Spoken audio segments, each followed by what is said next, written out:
Welcome to back my channel Neelam political world. Guys, जैसा कि आप सभी जानते हैं कि मैं अपने चैनल पे अपने सभी सब्जेक्ट 4 सब्जेक्ट अपने 6 सेमेस्टर के important question and answer upload कर रही हूँ। So please like and subscribe my channel. Guys, आज हम अपने DSC कोर 1 के पब्लिक पॉलिसी इन इंडिया यानी कि भारत में लोक नीति के विषय में फर्स्ट यूनिट पढ़ रहे थे।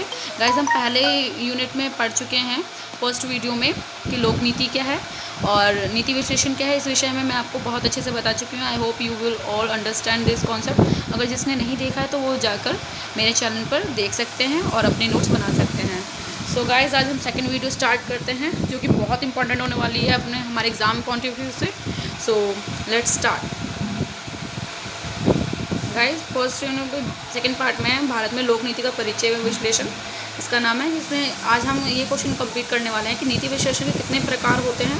फर्स्ट वीडियो में हमने नीति विश्लेषण क्या है, उसकी क्या कॉन्सेप्ट है, उसकी क्या अवधारणा विशेषता, ये सभी पढ़ चुके हैं। अब हम नीति विश्लेषण के प्रकार एवं नीति विश्लेषण की प्रक्रिया पर वैश्वीकरण यानी ग्लोबलाइजेशन का क्या इफेक्ट है, इन सब के साथ ही नीति विश्लेषण की सीमाएं यानी उसकी आलोचनाएं, कमियों के बारे में भी देखेंगे। सो गाइस, सबसे पहले हमें अपना इंट्रोडक्शन लिखना होता है, प्रस्तावना, जिसमें है नीति विश्लेषण के विषय में कि नीति विश्लेषण राजनीतिक, अर्थशास्त्र एवं अन्य प्राकृतिक विज्ञानों में अत्यधिक भूमिका निभा रहा है, बहुत ज़्यादा इंपॉर्टेंट रोल निभा रहा है। जैसे हम जानते हैं कि पॉलिसी का एनालिसिस करना जो है वो पॉलिटिक्स के साथ साथ इकोनॉमिक्स एंड अन्य सोशोलॉजी के जो भी सब्जेक्ट्स होते हैं उन सब में ये अब बहुत इंपॉर्टेंट रोल निभा रहा है, जिससे नीति विश्लेषण यानी पॉलिसी एनालिसिस का लोक नीति में भी अति महत्वपूर्ण प्रभाव देखने को मिलता है।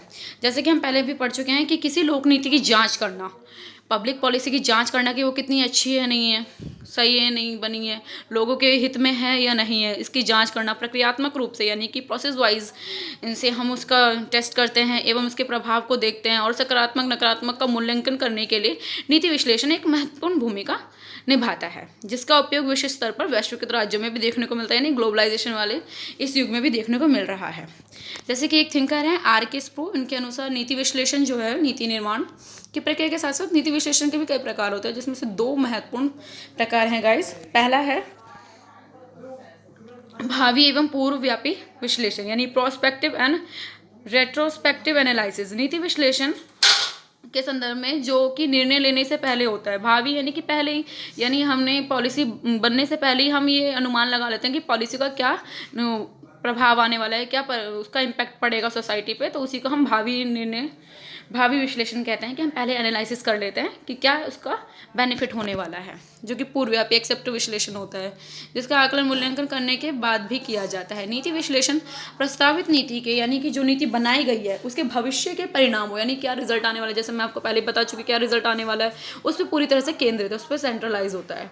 जबकि दूसरी तरफ नीति विश्लेषक किसी दिए गए नीति विकल्प के यानी जो ऑप्शंस होते हैं उसके भविष्य के परिणामों की भविष्यवाणी करने का प्रयास करता है, यानी कि ऐसा हो सकता है कि इस नीति से ये बेनिफिट होंगे, तो उसकी भविष्यवाणी करना हो गया गाइज।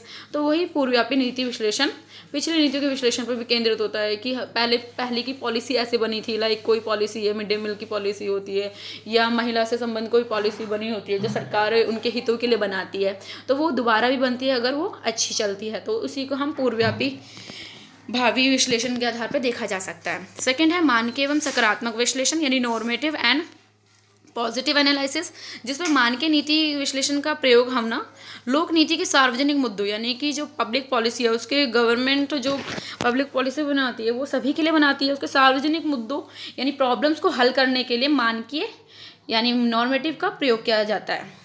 नीति विश्लेषण वर्णनात्मक के बजाय निर्देशात्मक होती है, यानी नीति विश्लेषण जो हम करते हैं वो वर्णनात्मक एकदम वर्णन नहीं किया जाता, उसमें निर्देश दिया जाता है कि ऐसा होने वाला है या ऐसा होना चाहिए, वो निर्देश होता है। मानकीय नीति विश्लेषण कई प्रकार के बयानों से को जोड़कर अपने को देखता है, जैसे खासकर जिसमें मूल्यों की बात होती है यानी वैल्यू के ऊपर डिपेंड करता है वो। यह प्रश्न उठाता है कि आखिर क्या होना चाहिए, है ना, कि हमारा इस जो हम बना रहे हैं पॉलिसी उससे क्या बेनिफिट होना चाहिए, वो पहले ही हम देख लेते हैं। फिर सेकंड है सकारात्मक नीति विश्लेषण के बिना प्रभाव के बिना नहीं, यानी सकारात्मक पॉजिटिव हमें वे भी पता होना चाहिए नीति का, तभी उसी के आधार पे हम नीति को बनाते हैं, प्रस्तावित करते हैं। जैसे सबसे पहले मूल्यों के बिना नीति निर्माता जो थे वो नीति विश्लेषण की प्रासंगिकता पर कम ध्यान देकर विशेषकर अपने निर्धारित लक्ष्य यानी उनका एम क्या है, उस नीति का पॉलिसी का क्या एम है और उसका क्या पर्पस है, उससे संबंधित होता है। सकारात्मक नीति विश्लेषण का प्रकार जो है ये लोक नीति की वैसे ही समझाने की कोशिश करता है जैसे रियल में है, सकारात्मक यानी कि पॉजिटिव में वे में ले जाता है वो, कि जैसे वो है लोक नीति उसी को वैसे ही रूप में दिखाता है और समझाने का प्रयोग करता है। बाहरी ताकतें भी, जैसे कुछ हमने पहले भी पढ़ा था कि कुछ चीज़ें जो होती है समाज में, लाइक कुछ मुद्दे होते हैं, आंदोलन होते हैं, लोगों के विचार होते हैं, वो भी नीति को प्रभावित करते हैं। तो ये वास्तविक दुनिया के अनुभाविक यानी एक्सपीरियंस वाली कसौटी पर रखकर मापता है, उसे मेज़र करता है और परिकल्पना का परीक्षण भी करते हैं और उन्हें और प्रयास करते हैं कि यह जो इफ़ेक्ट है वो काफ़ी अच्छा रहे, रीजनेबल रहे और इम्पैक्टिव भी रहे। विश्लेषण पर असहमति के मामलों पर भी जांच करके मामलों को सुलझाता है। सकारात्मक विश्लेषण नीति जो है, पॉजिटिव एनालिसिस का जो प्रोसेस होता है उसमें नीतिगत बहसों के महत्व को कम आंकते हैं। यानी जो नीति जब बनती है, कोई भी पॉलिसी गाइड्स बनती है, तो हमें पता है कि संसद में उस पर बहस चलती है, तो उनमें जो बहस चलती है वो बहस को कम महत्व देकर चर्चा में जो लागत लाभ विश्लेषण में स्थानांतरित कर देता है। यानी चर्चा में जो लागत के कितना पैसे लगने वाले हैं उस पॉलिसी में और उससे हमें कितना बेनिफिट मिलने वाला है, तो उस पर ज़्यादा फोकस करता है। तीसरा है न्याय और निष्पक्षता, जैसे जस्टिस एंड सबके साथ इक्वल जैसा बिहेव करने वाले मूल्यों को छोड़कर ये अधिक वैज्ञानिक यानी साइंटिफिक बनने के प्रयास का अर्थ है। सकारात्मक वाला जो है संपत्ति के अधिकार, जैसे आत्मनिर्भरता के गुणों यानी इंडिपेंडेंट बनने के लिए जो क्वालिटी होती है, आदि गुणों का मूल्य विचार करने के लिए व्यवसायिक हितों यानी बिजनेस के लोगों के भी हितों को ध्यान में रखा जाता है कोई भी नीति बनती है तो। और सामाजिक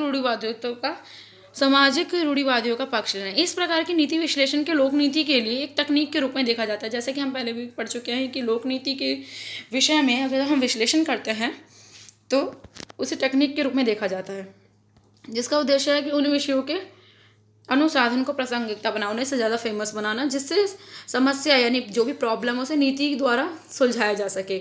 हॉगवर्ड और गन नाम के जो हम विचारक पहले भी पढ़ चुके हैं, उनके अनुसार नीति विश्लेषण जो है ना वो 7 अभिविन्यास शामिल होते हैं। 7 पॉइंट्स पे वो आधारित होता है जो कि अग्रलिखित है यानी कि आगे लिखे हुए हैं।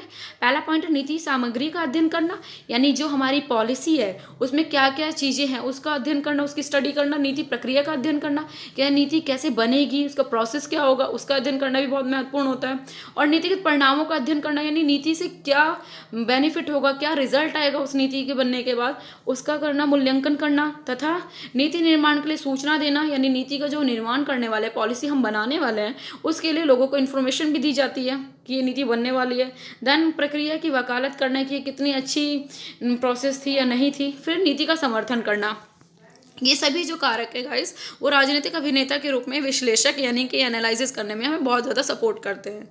अब देखते हैं नीति विश्लेषण प्रक्रिया एवं वैश्वीकरण, यानी कि वैश्वीकरण के युग में नीति के ऊपर क्या क्या इफेक्ट पड़ता है। Policy analysis and globalisation impact.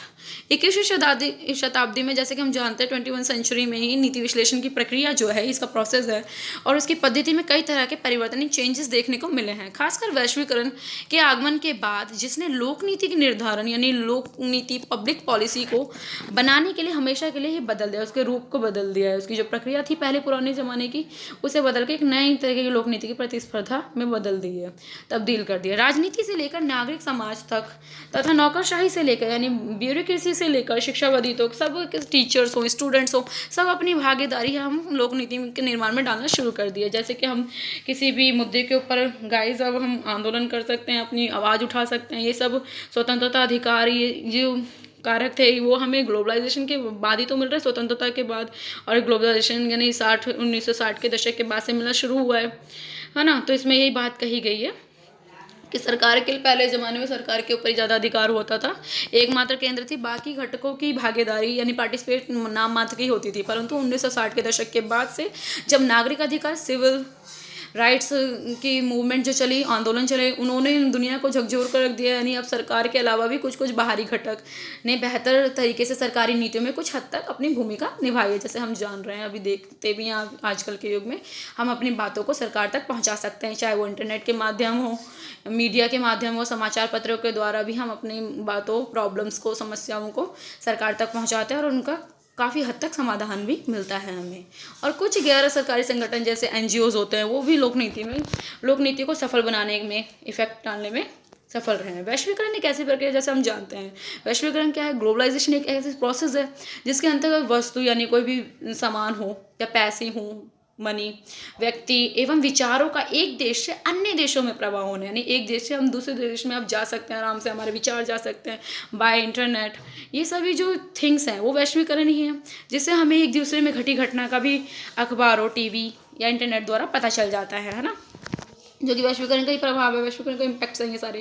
जिस युग में अब इंटरनेट के द्वारा पूरे विश्व एक ग्राम बन गए, एक तरीके से गांव के जैसे इन्फॉर्मेशन हमें मिलती है वैसे ही हो गया। जहाँ पहले आधुनिक तकनीक व प्रौद्योगिकी केवल पश्चिमी देशों तक ही सीमित थी, लिमिटेड थी, बट उसके बाद भी ये अब हमारे यहाँ तक भी आ रहा है, जिससे राज्य और जनता के बीच का जो आदर्श संबंध है, वो जो बाधा थी पहले, कन्वर्सेशन नहीं हो पाती थी, वो अब टूट गया इन घटनाओं में पहला घटना थी वियतनाम युद्ध के प्रकोप, यानी वियतनाम में जो युद्ध हुए थे गाइस, उसके प्रकोप के कारण नागरिक अधिकार आंदोलन भी हुए, लैंगिक समानता यानी जेंडर इक्वलिटी की बात की जाती है आजकल के ज़माने में। हम लोग भी मांग करते हैं कि हम सबको इक्वल होना चाहिए, महिलाओं के लिए मताधिकार, वोटर्स की मांग की गई थी कि महिलाओं को मताधिकार का अधिकार दिया जाए। इसके लिए लड़ाई, संकट और वैश्विक आर्थिक समस्या, ये सभी समस्या जो थी वो दुनिया भर के लोगों ने विभिन्न रूपों और नीति निर्माण द्वारा अपने उसका सॉल्यूशन निकाला था और दावा किया था। विशेष रूप से 80 के दशक से ही मध्य से जनता निगरानी, अब जनता जो है अपने सरकार के ऊपर निगरानी करने लगी, एजेंसियों का भी और वित्त पोषित काम शुरू किया गया, और वकालत समूहों ने भी उत्तरी अमेरिका और पश्चिमी यूरोप में तेजी से अपना पैर जमाया। इस पूरी ऐतिहासिक घटना, ये जो हम पढ़ रहे थे गाइस, ये ऐतिहासिक घटना थी कि कैसे कैसे चेंजेस आए हैं ग्लोबलाइजेशन के थ्रू हमारे लोक नीति के निर्माण में। तो इसे हम ऐतिहासिक हिस्टोरिकल पर्सपेक्टिव में लिख सकते हैं आराम से, जिससे हमें बहुत अच्छे मार्क्स मिलेंगे गाइस। सो देखते हैं, इसमें बदलावों को भी इन्होंने जन्म दिया है। पहला है, एक अवधारणा के रूप में शासन बहुत खंडित हो गया था पहले में,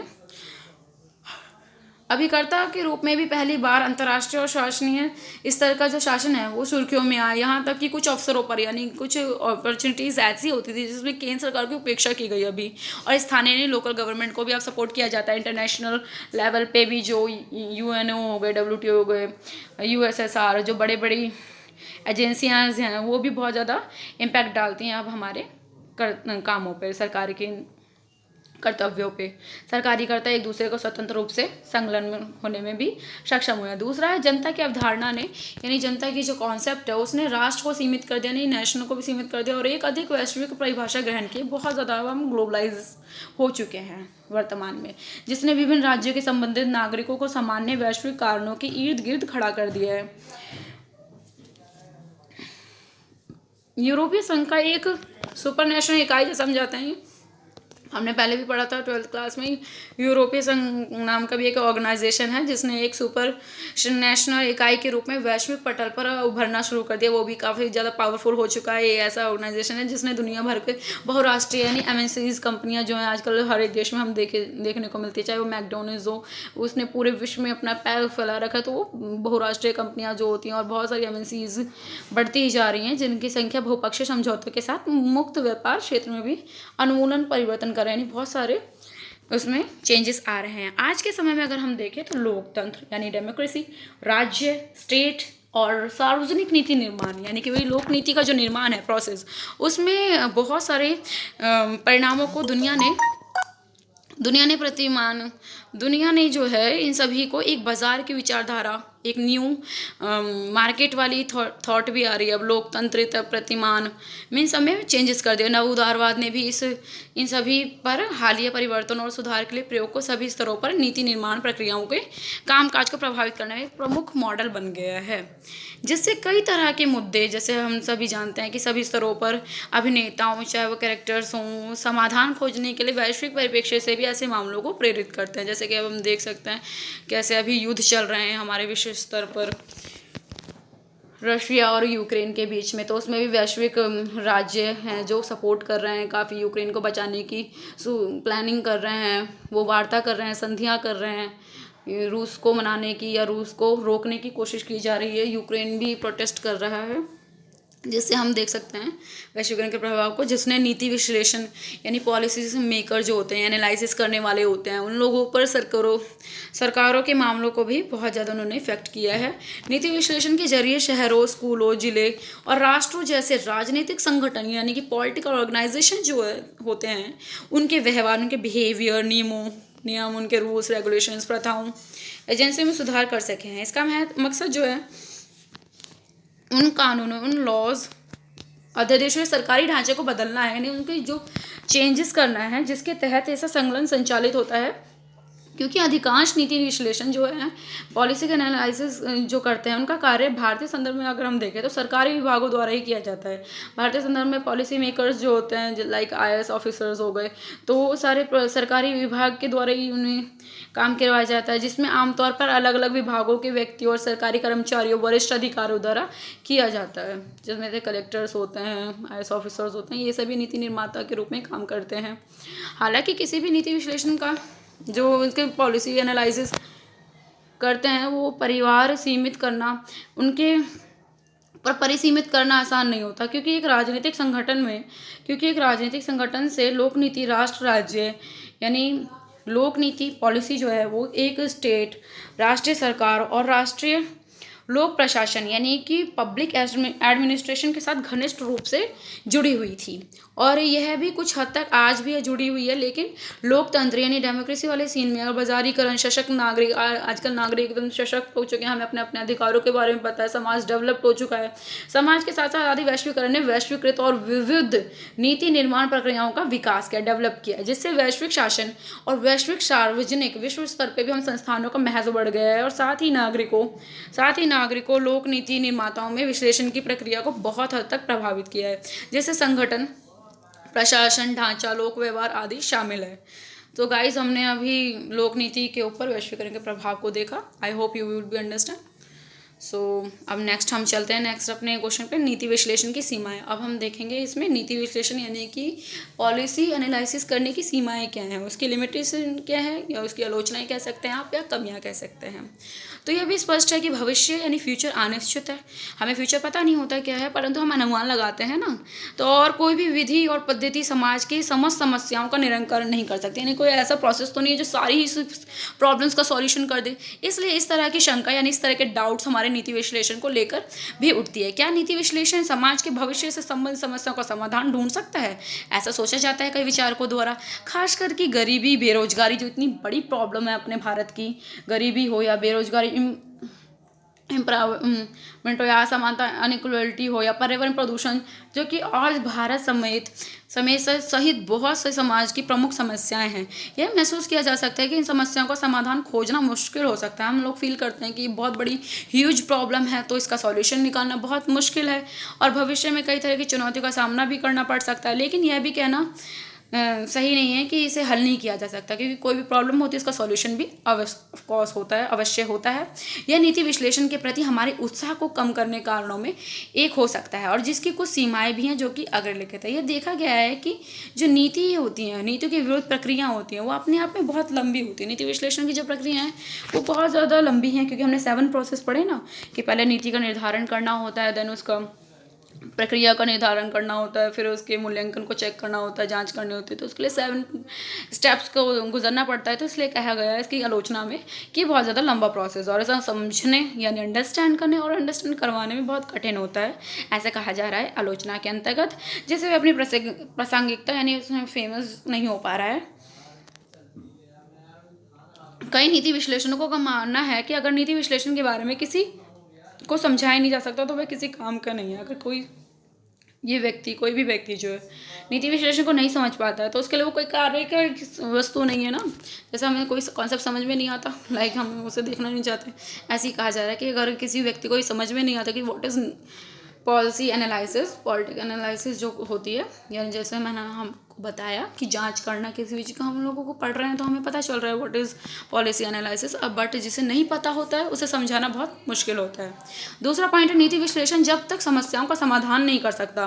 दूसरे पॉइंट में ये बोल रहे हैं कि नीति विश्लेषण यानी पॉलिसी का जो एनालिसिस कर रहे हैं वो प्रॉब्लम का सॉल्यूशन नहीं कर सकता है, तब तक समस्याओं पर आम सहमति नहीं बन सकती, यानी प्रॉब्लम के ऊपर हम सब मिलकर सॉल्यूशन नहीं कर सकते, और समस्या आखिर क्या है ये भी जानना बहुत आवश्यक होता है। ये सामाजिक मूल्यों से उपजे संघर्षों को हल करने, समझौतों को हल करने में एक अंतिम रूप से कार्य कर सकता है, लेकिन ये निर्धारित नहीं किया जा सकता कि वे अंतिम मूल्य क्या होने चाहिए, क्या वैल्यू है उसकी। जैसे जनसंख्या वृद्धि, इन सब का हम नहीं बता सकते कितनी जनसंख्या बढ़ सकती है, पारिवारिक जीवन के पैटर्न, तर्क संरचना, धार्मिक राहत यानी लोगों की जितने सारे रिलीजन्स होते हैं या संस्कृतियों की और भाषाओं की विविधता, कितनी बड़े न बड़े, कितनी चेंजेस हुए, वित्तीय संसाधनों आदि। इसके अलावा कुछ सामाजिक बीमारियां भी हैं जो पूरी तरह से असाध्य होती हैं, नहीं जिन्हें समझना और उनका सॉल्यूशन निकालना बहुत मुश्किल होता है। ये कहना है नीति विश्लेषण की आलोचना के अंतर्गत, सीमा के अंतर्गत। थर्ड पॉइंट में है नीति विश्लेषण अनुसाधन के डिजाइन में अंतर्निहित कई सीमाएं होती हैं, यानी इसके अंतर्गत बहुत सी सीमाएं यानी बहुत सी कमियां हैं। जैसे उदाहरण के मनुष्य पर कुछ हद तक हम नियंत्रण प्रयोग कर सकते हैं, करना बहुत कठिन हो जाता है किसी को कुछ कंट्रोल करना। इसके अलावा यह देखा गया है कि नीति अनुसाधन जो है करने वाले व्यक्ति जो इसका एनालिसिस करते हैं वो अक्सर योजक, प्रशासक, प्लानर, एडमिनिस्ट्रेशन होते तो हैं जो अपने योजना कार्यक्रम के सकारात्मक परिणामों को शो करते हैं, विशेष रूप से उसी को शो करने में लगे रह जाते हैं और नकारात्मक यानी उसके बैड इम्पैक्ट को नहीं देखना चाहते। तो ये भी एक तरीके से नीति विश्लेषण की आलोचना हुई।